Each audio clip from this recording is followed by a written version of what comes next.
Deje de escuchar música nueva en 1987. Sí. Muy bien. Parece un poco desgastada. Así es. Eso es todo su sudor.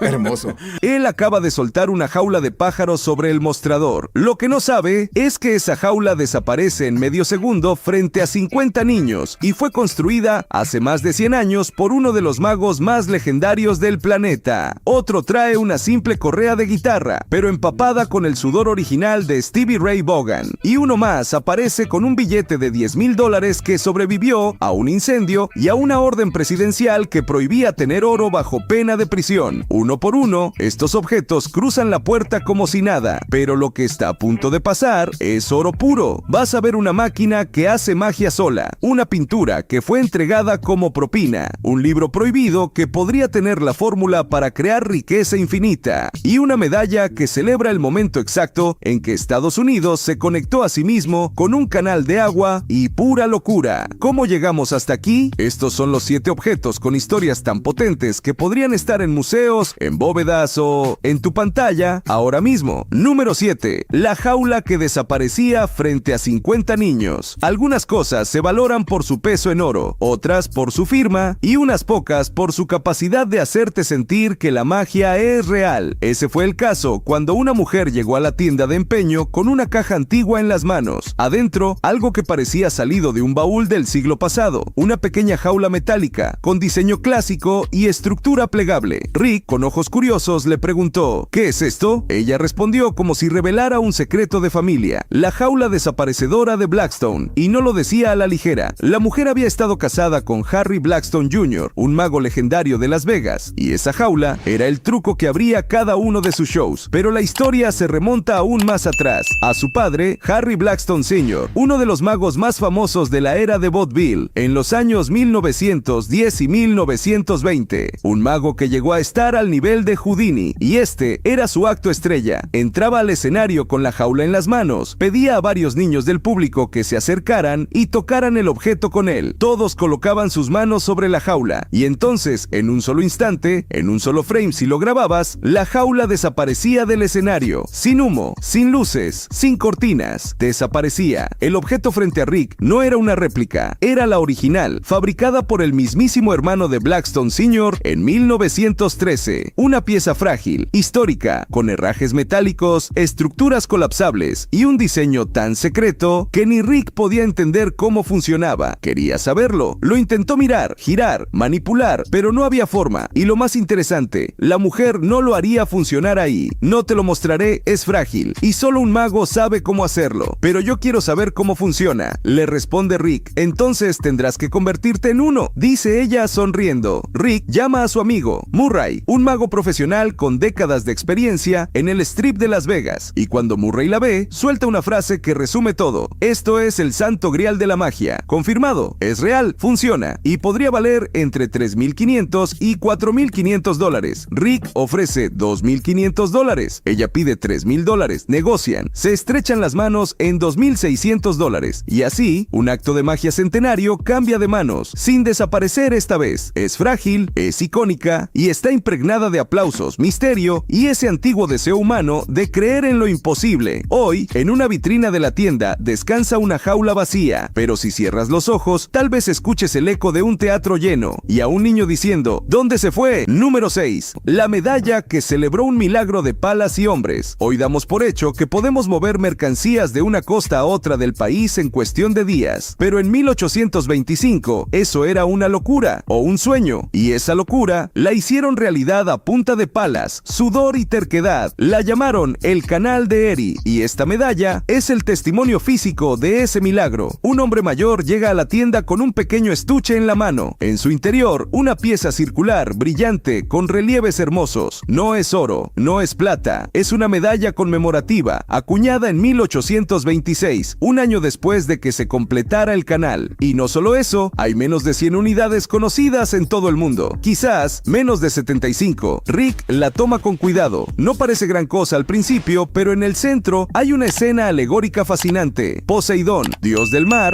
dándole la mano a Pan, dios de los bosques. Una representación mítica de la unión entre el océano Atlántico y las aguas interiores de América. El canal de Erie. Antes del canal, transportar mercancías desde el medio oeste hacia la costa requería viajes largos, arriesgados, rodeando toda la región norte o bajando por ríos inseguros. El canal cambió todo, conectó Nueva York con los grandes lagos y con eso conectó el corazón del país con el mundo. Estoy pidiendo $2,400, dice el dueño. Quiero tener algo extra para mis vacaciones con mi esposa. Rick duda, nunca ha visto una de estas, así que llama a un experto. Este llega, la examina y dice lo que todos querían oír. Es auténtica y no cualquier medalla, es una cápsula de tiempo, pero también da un baño de realidad. Es una medalla blanca, la versión más económica de las series que se acuñaron. Las de bronce y plata valen mucho más. Esta vale alrededor de $1,000. El vendedor no lo acepta fácilmente. Insiste en que está en un estado excelente y honestamente lo está. No está oxidada, no está rayada, pero el mercado es el mercado. Rick ofrece $800. El hombre baja su precio a $1,900. Rick sube a $1,000 y ahí se quedan como en un cruce de caminos, sin acuerdo. Pero lo interesante es que ninguno se va molesto. El vendedor se despide agradecido y con esperanza. Tal vez alguien en Mesa, Arizona, quiera quedarse con ella. Y así termina esta historia. Una medalla de casi 200 años, entregada no a soldados ni a políticos, sino a los hombres que cavaron un canal con palas de madera. Hoy, mientras miles de barcos cruzan rutas que ellos hicieron posibles, su historia sigue flotando en el tiempo. Y esta pequeña medalla es todo lo que queda para recordarlo. Número 5. El libro prohibido que prometía crear oro. Hay objetos que llegan a una tienda de empeño y uno piensa, esto es interesante. Y luego están los que parecen sacados directamente de una novela de fantasía. Este es uno de esos. Un hombre entra con un libro del año 1652. Viejo, grueso, encuadernado en cuero, con páginas que crujen como si contaran secretos con cada hoja. El título, Theatrum Chemicum Britannicum, de Elias Ashmole. Si no te suena, no te preocupes, no es cualquier cosa, es una compilación de textos alquímicos antiguos. ¿Y qué es la alquimia? Bueno, básicamente es la búsqueda de lo imposible, crear oro a partir de metales comunes, el santo grial de los codiciosos, los sabios y los desesperados. Pero este libro no era solo eso, estaba prohibido, literalmente. Practicar alquimia en esa época era considerado una amenaza al orden económico. Si descubrías cómo fabricar oro, podías desestabilizar el valor del dinero, y eso no le gustaba a los reyes ni al Vaticano. Por eso, tener un libro como este en el siglo XVII podía costarte la vida, y no en sentido figurado. Se cuenta que los condenados por alquimia eran colgados en gallows bañados en oro. Poético y brutal. Pero volvamos a la tienda. Rick, el dueño, está fascinado. El vendedor dice que en sus páginas hay fórmulas, símbolos extraños, incluso una sección que inspiró la película The Ninth Gate con Johnny Depp. Un dato curioso, Isaac Newton, el padre de la física moderna, era fan de este libro. Lo consultaba con frecuencia, no por superstición, sino porque la alquimia estaba entrelazada con la ciencia de la época. Era una frontera borrosa entre lo mágico y lo empírico. Pero claro, el libro tenía sus fallos. Faltaba una ilustración importante, la encuadernación había sido reparada y varias páginas mostraban desgaste. El experto que revisa la pieza lo dice claro, un ejemplar impecable podría superar los $30,000. Este, tal como está, ronda los $15,000. El vendedor pide $23,000. Rick se lo piensa, negocia, propone $9,000. Suben, bajan, juegan el clásico tira y afloja y al final cierran en $10,300. No es solo una compra, es una inversión en historia, en misterio, en una reliquia que combina ciencia, fe, codicia y peligro. Un objeto que durante siglos susurró promesas de oro eterno y que hoy, 373 años después, sigue generando fascinación. El secreto de la piedra filosofal está realmente ahí dentro, quizá no, pero entre lo que se cree y lo que se desea, se ha vendido por mucho más que oro.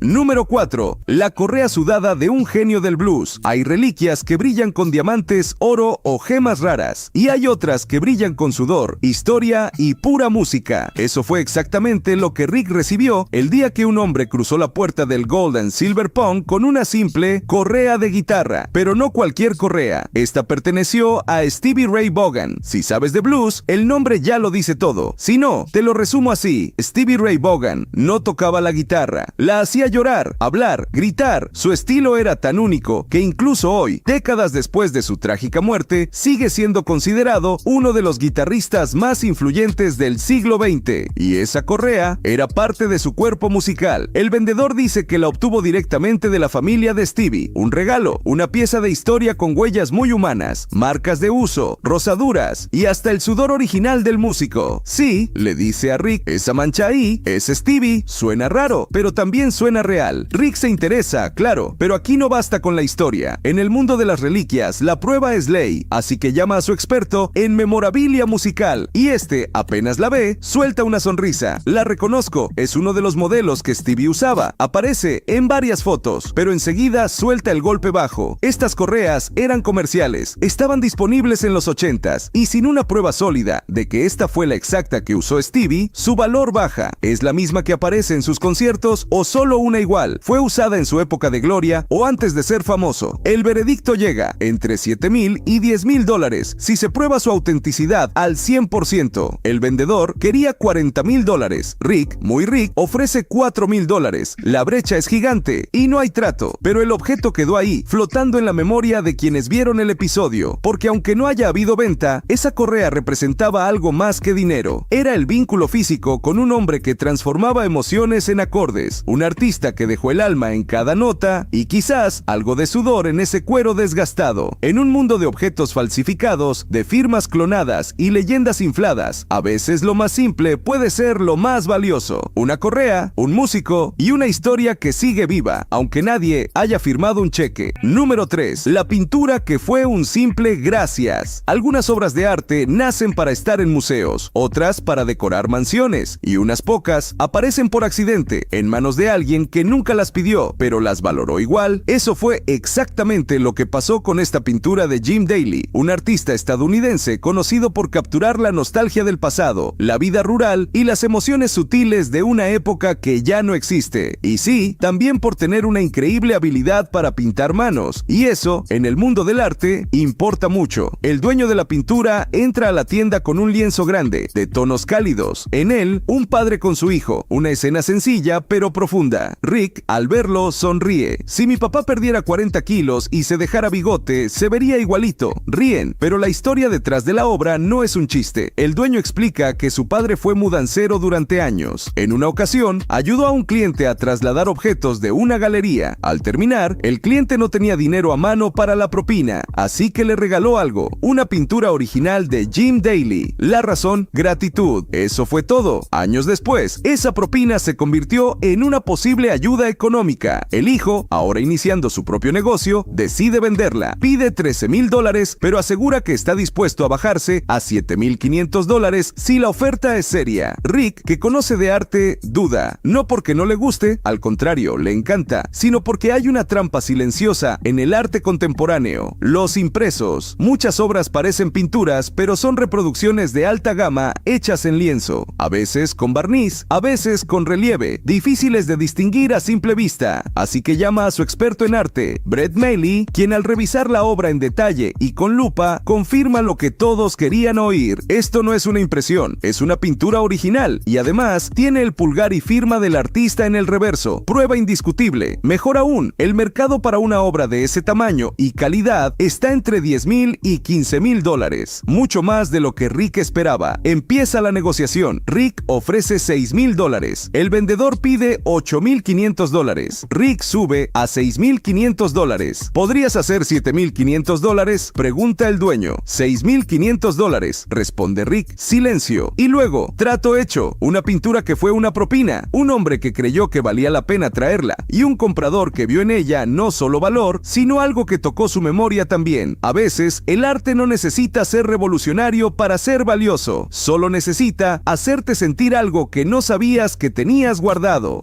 Número 2. El autómata mágico que hacía trucos solo. A veces la magia no está en lo que hace el objeto, sino en cómo lo hace. Un día, Rick y Chum Lee reciben una llamada para salir de la tienda y visitar el teatro de Murray, un amigo ilusionista que presenta espectáculos en Las Vegas. El motivo, alguien tenía algo tan raro, tan único, que valía la pena ir a verlo verlo en persona. Y allí estaba, sobre una mesa, cubierto por una capa de polvo del tamaño de una historia olvidada, descansaba un pequeño robot con forma de mago, un autómata antiguo, y no cualquiera. Este no era un juguete, no era una figura decorativa, era una pieza de ingeniería mágica que podía, por sí sola, realizar el famoso truco de los vasos y las bolas, sin electricidad, sin baterías, sin control remoto, solo un mecanismo interno de engranajes, resortes y relojería fina que cuando se activaba, cobraba vida. El dueño cuenta que su abuelo lo trajo desde Europa tras la Segunda Guerra Mundial y desde entonces había permanecido guardado en el ático de su abuela por más de 70 años. Hasta ahora, Rick, naturalmente, quiere saber cómo funciona y Chum-Li, naturalmente, quiere tocarlo. Pero todos están un poco nerviosos. Es una pieza frágil, hecha a mano, probablemente de principios del siglo XX. Y entonces, con cuidado, le dan cuerda. El resultado es casi hipnótico. El autómata empieza a moverse lentamente. La cabeza gira, los brazos se elevan, el mago toca su mesa, las copas cambian de lugar y mientras tanto suena una melodía. Here Comes the Bride. Sí, la mismísima marcha nupcial. Rick queda boquiabierto. Chum-Li no sabe si reír o aplaudir y entonces llaman de nuevo a Murray, el experto, para entender qué tan valioso es realmente este pequeño maestro de ceremonias mecánico. Murray, al abrirlo con precisión quirúrgica, revela un sello clave, Reuge, una marca suiza legendaria, creadora de algunos de los primeros mecanismos musicales de lujo desde el siglo XIX. Eso lo cambia todo. Este no era solo un robot antiguo, era un artículo de alta gama para coleccionistas adinerados del siglo XIX y XX. Arte funcional, magia mecánica, un pedazo de historia relojera y escénica al mismo tiempo. El dueño pide $2,000, pero tras la evaluación de Murray, Rick se entera de que el valor real ronda los $5,500. Negocian. Rick ofrece $3,000. Suben a $3,300. Finalmente, llegan a $3,500. Una reliquia olvidada en un ático. Un objeto que no solo funciona, sino que asombra. Y un recordatorio de que la magia, a veces, se fabrica con engranajes y silencio, no con efectos especiales. Número 1. El billete de $10,000 que no puedes gastar. Imagina que alguien te da un billete de $10,000, pero no puedes gastarlo, ni cambiarlo, ni depositarlo. Literalmente no sirve como dinero. Entonces, ¿vale algo? La respuesta es sí, y mucho más de lo que imaginas. Un hombre entra a la tienda de empeño con un pedazo de papel que no parece gran cosa, algo amarillento, viejo, grande como media hoja de cuaderno, pero basta un vistazo para notar que no es un simple billete de colección, es un certificado de oro del año 1900 con un valor nominal impreso de $10,000. Sí, 10,000 en 1900. Eso, ajustado a la inflación, serían hoy varios cientos de miles de dólares. Pero este no era un billete cualquiera, no era para la gente común, era para bancos, para transacciones federales. Y lo más interesante es que en realidad no representaba papel sino oro, oro real, físico, guardado por el gobierno en nombre del portador. En otras palabras, era como tener una llave para abrir una caja fuerte llena de lingotes. Pero la historia da un giro. En 1933, en plena Gran Depresión, el presidente Franklin D. Roosevelt firmó una orden ejecutiva. La posesión de oro físico quedaba prohibida. Así es, si tenías oro en tu casa, podías ir a la cárcel. La razón, Roosevelt creía que si el gobierno confiscaba el oro y luego aumentaba artificialmente su precio, podría generar inflación controlada, lo cual, en teoría, estimularía la economía. Para lograrlo, necesitaba eliminar todos los instrumentos de intercambio basados en oro, incluyendo estos certificados. Los billetes fueron retirados, miles destruidos, y aquí viene la mejor parte. Un lote de estos billetes fue almacenado en una oficina postal en 1935. Un incendio comenzó, y cuando los bomberos llegaron, pensaron que todas esas cajas llenas de papel serían gasolina para las llamas. Así que comenzaron a arrojarlas por las ventanas. ¿Y qué contenían? Exacto, certificados de oro de $10,000. La gente que pasaba por ahí comenzó a recogerlos como si lloviera dinero, pero al llegar a casa notaron algo crucial. Estaban marcados, cancelados, ya no valían los $10,000, pero sí valían otra cosa: historia, rareza, colección. Rick escucha la historia con fascinación. El billete, ya evaluado profesionalmente, tiene una calificación de estado de conservación 63, muy por encima del promedio. El vendedor pide $8,500. Rick, siendo Rick, ofrece $4,500. Suben, bajan. El vendedor baja a $7,500. Rick se queda en $5,000. No hay trato, pero Pero no importa, porque el billete no necesita cambiar de manos para contar su historia. Hoy no puedes comprar ni un café con él, pero su valor no está en lo que puedes comprar, está en lo que representa un país en crisis, un gobierno que confiscó su oro y un trozo de papel que sobrevivió al fuego, al tiempo y al olvido.